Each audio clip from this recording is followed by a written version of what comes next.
hiduplah seorang anak perempuan bernama Enola. Dia terlahir dari keluarga Holmes yang terkemuka di Inggris. Sang kakak tertua merupakan politikus yang bernama Mycroft Holmes. Kakak keduanya seorang detektif cerdas yang hebat dan sangat terkenal, Sherlock Holmes. Enola dirawat dan dibesarkan oleh ibunya yang bernama Eudora Holmes. Saat dia masih kecil, ayahnya meninggal dunia dan setelah itu kedua putranya memutuskan untuk hidup mandiri. Sejak saat itulah Enola hidup berdua dengan ibunya. Sebagai ibu, Eudora punya cara tersendiri untuk mendidik putrinya. Dia tidak mengajarkan hal-hal yang berbau feminisme. Dia mengajarkan putrinya membaca, sains, olahraga, dan berbagai macam latihan baik itu fisik maupun pikiran. Sang ibu lebih mengutamakan kebebasan untuk menjadi apa dan siapapun yang dia inginkan. Bagi Enola, sang ibu adalah segalanya. Walau demikian, ternyata tidak segalanya bisa diceritakan sang ibu. Dia juga mempunyai rahasia yang tidak boleh diketahui oleh putrinya. Suatu ketika, tepat di hari ulang tahun Enola yang ke-16, ibunya menghilang. Dia pergi meninggalkan rumah dan tak kunjung pulang. Mendengar hal itu, kedua kakak Enola pun pulang. Mereka berdua hampir tidak mengenali Enola karena sudah lama tidak berjumpa.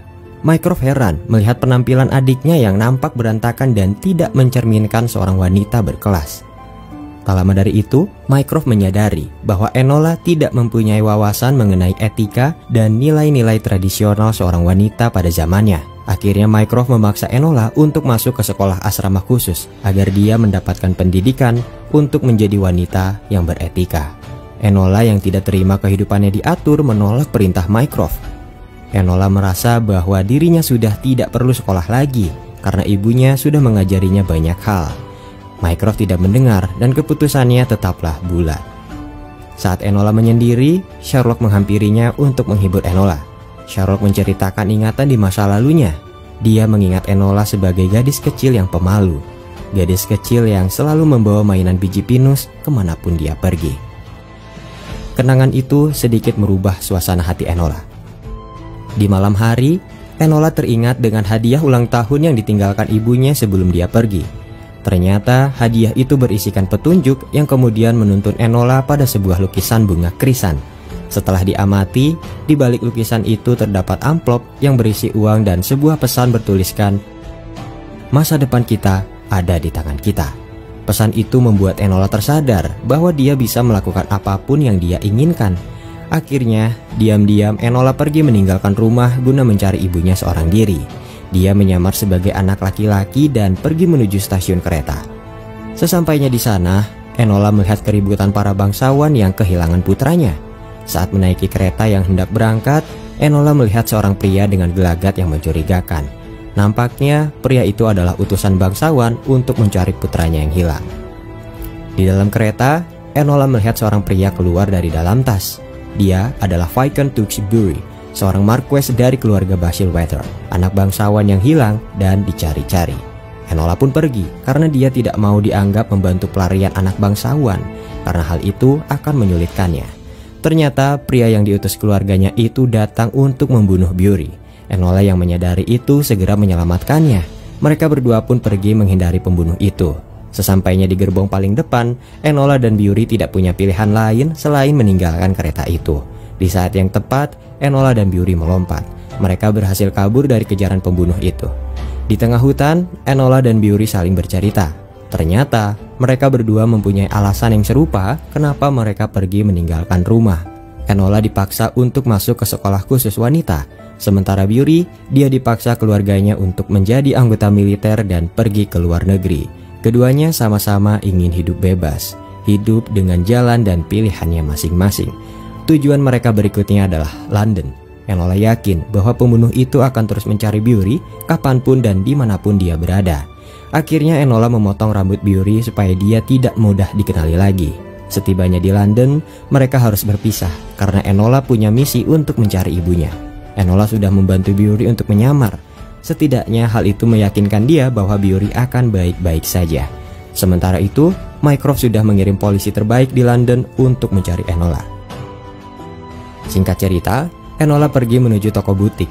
Dia membeli satu set pakaian ala wanita London agar dia bisa berbaur dan bersembunyi dari saudaranya. Di sebuah penginapan, Enola menyusun teka-teki untuk ibunya. Dia merangkai kata lalu menaruhnya pada kolom iklan di koran, majalah, dan jurnal. Enola sangat yakin rencananya akan berhasil karena ibunya suka sekali membaca semua hal itu. Setelah itu, Enola pergi ke suatu tempat di mana ibunya seringkali bertukar surat. Di sana, dia bertemu seorang wanita bernama Edith. Dia adalah teman ibunya sekaligus guru bela diri pertama Enola. Di sana, Enola menceritakan perjalanannya menuju London untuk mencari ibunya. Edith berkata bahwa ibunya sedang melakukan pekerjaan, tapi dia tidak mau mengatakan apa pekerjaan itu. Enola teringat bahwa Edith pernah menghadiri pertemuan rahasia bersama ibunya sebelum dia menghilang. Dalam pembahasannya terdengar kalimat yang berbunyi Ellie Houseman. Enola bertanya siapa Ellie Houseman, tapi Edith mengabaikannya lalu kemudian pergi. Setelah itu, Enola melihat kotak besar yang berisi dinamit dengan gambar naga di sampingnya. Enola sangat yakin itu adalah kotak yang sama yang berada di pertemuan rahasia itu. Merasa semua ini saling berhubungan, Enola menguraikan kalimat Ellie Houseman yang ternyata adalah Limehouse Lane, nama sebuah daerah di London. Enola pun pergi ke sana. Tak lama dari itu, dia melihat gembok yang diikat dengan pita berwarna ungu. Enola semakin yakin bahwa ini adalah tempat yang dimaksud, karena di pertemuan sebelumnya, semua wanita menggunakan pita dengan warna yang sama. Saat memasukinya, gudang tersebut dipenuhi bubuk mesiu dan beberapa alat untuk merakit bom. Di sana juga terdapat pamflet yang menyerukan protes, kerusuhan, dan pembangkangan sipil. Enola semakin penasaran apa yang sebenarnya direncanakan oleh ibunya itu. Saat dia kembali, pembunuh sebelumnya datang dan menyerang Enola. Dia tidak mau ada saksi mata atas upaya pembunuhan yang dia lakukan kepada Bury. Walaupun Enola bisa bertarung, pria itu tetap bukanlah tandingannya. Saat dia diseret kembali menuju gudang, Enola mematik api dan meledakkan tempat itu. Kini rencana Enola berubah. Dia akan menyelamatkan Bury dari upaya pembunuhan pria misterius itu. Singkat cerita, Enola menyamar sebagai janda lalu pergi ke mansion keluarga Bayswater, kediamannya Bury. Dia mengaku sebagai asisten Sherlock Holmes dan bersedia membantu untuk mencari putranya yang hilang itu. Di saat yang sama, seorang detektif bernama Lestrade menyangkalnya dan berkata bahwa Enola berbohong. Merasa perdebatan itu hanya omong kosong, mereka berdua diusir dari mansion. Setelah itu, Enola menghampiri tukang kebun dan membayarnya untuk bertukar pakaian. Enola juga bertanya, kemana Bury biasanya pergi? Ternyata, Bury selalu menghabiskan waktunya di sebuah rumah pohon di hutan. Di sana banyak sekali perlengkapan untuk menyusun rencana pelariannya.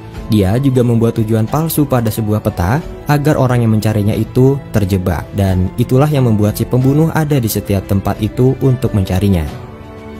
Akhirnya Enola menemukan tujuan Bury yang sebenarnya, yaitu sebuah kawasan perdagangan, Covent Garden Market.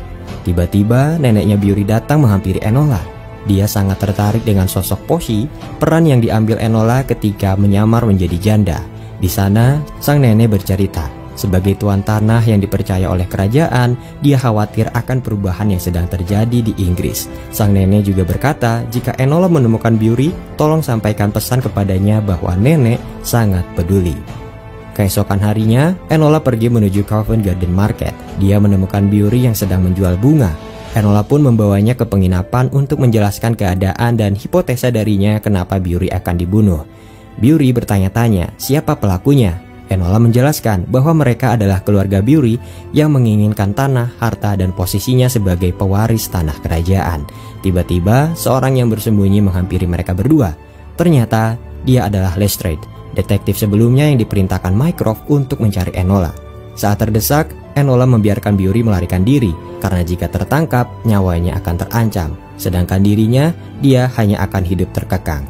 Dengan berat hati, Bury pun meninggalkannya.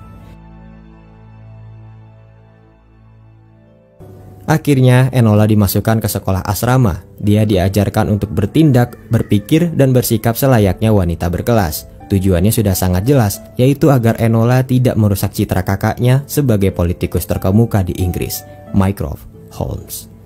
Sayangnya, semua ajaran itu tidak cocok bagi Enola. Dia berontak dan mengacaukan sesi pelajaran. Suatu ketika, Sherlock mengunjunginya ke asrama. Sherlock memberikan sesuatu yang dia temukan di bawah bantal ibunya. Itu adalah biji pinus yang selalu dibawa Enola saat kecil. Singkat cerita, Enola kembali ke kamarnya.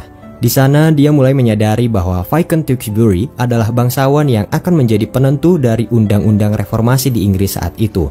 Sedikit penjelasan, undang-undang itu akan membuat Inggris menjadi negara yang demokratis, di mana rakyat mempunyai kuasa untuk mengatur jalannya pemerintahan. Tentunya hal itu tidak disetujui oleh bangsawan lainnya, tapi Bury berbeda. Dia adalah seorang liberalis yang peduli kepada rakyat biasa. Hal itulah yang mendasari kenapa pamannya sangat ingin membunuhnya. Karena jika dia tewas, pamannya akan menjadi pewaris dan mempunyai hak suara untuk membatalkan undang-undang reformasi itu. Singkat cerita, Enola menerima paket yang ternyata isinya adalah Bury. Dia berniat untuk mengeluarkan Enola dari asrama itu dengan cara yang sama. Singkat cerita, Enola berhasil kabur dan mencuri mobil Miss Harrison. Di perjalanan, Enola dihadapkan dengan pilihan yang berat. Kembali ke London untuk mencari ibunya atau menumpas ketidakadilan dan rencana pembunuhan Bury. Akhirnya, Enola memilih untuk kembali ke mansion Bayswater guna menumpas kejahatan pamannya Bury. Setibanya di mansion, mereka sudah disambut oleh si pembunuh yang ternyata masih hidup. Mereka terus diteror dengan tembakan yang menghancurkan seisi rumah. Keadaan semakin menegangkan ketika Enola pingsan dan Bury hampir mati dicekik oleh pembunuh itu. Untung saja, Enola bangkit dan mengalahkan pembunuh itu dengan jujitsu yang dia pelajari. Namun ternyata ancaman belumlah berakhir. Nenek Bury mengambil senapan lalu menembaknya hingga tersungkur. Ternyata dalang dari pembunuhan ini adalah neneknya sendiri. Saat Enola menangisi kepergiannya, ternyata Bury masih hidup. Dia terselamatkan oleh zirah besi yang melindungi tubuhnya. Akhirnya kasus ini pun berakhir. Enola melaporkan semuanya kepada Lestrade. Tak lama dari itu, Sherlock melaporkan kasus yang sama kepada Lestrade. Sherlock menyadari bahwa Enola sudah melangkahinya sebagai detektif paling cerdas di London. Hal itu membuatnya sangat bangga. Singkat cerita, Viscount Tewkesbury sudah dilantik menjadi dewan. Undang-undang reformasi juga telah disahkan. Setelah itu, Enola mendapat jawaban teka-teki dari koran. Awalnya, dia mengira itu pesan yang dikirimkan ibunya. Ternyata, itu adalah kode yang dikirim oleh Sherlock Holmes yang berisi lokasi pertemuan di Royal Academy. Singkat cerita, Enola pun pergi ke Royal Academy. Tapi dia menyamar sebagai tukang koran dan memperhatikan kedua kakaknya dari kejauhan. Di sana, Sherlock Holmes berkata dia akan mengambil hak asuh Enola dan menjadi wali seutuhnya. Setelah itu, Sherlock menemukan biji pinus milik Enola. Dia tahu bahwa adiknya ada di sana, tapi Sherlock membiarkannya. Setelah itu, Enola pulang ke penginapan. Ternyata seseorang sudah menunggunya di dalam. Dia adalah Eudora Holmes, sang ibu yang telah kembali. Di sana Eudora menjelaskan bahwa dia pergi untuk merubah dunia yang akan menjadi masa depan bagi putrinya. Dia dan teman-temannya berusaha untuk menyuarakan undang-undang reformasi walaupun dengan cara yang ekstrim dan berbahaya. Tapi semua itu sudah berlalu karena undang-undang sudah disahkan dan Eudora sangat bangga kepada putrinya yang secara tidak langsung mewujudkan harapan para rakyat terhadap undang-undang reformasi itu. Setelah semua peristiwa itu, Enola mulai menyadari bahwa namanya yang dibalik menjadi alone bukan berarti dia harus hidup kesepian, melainkan hidup dengan jalan dan pilihannya sendiri.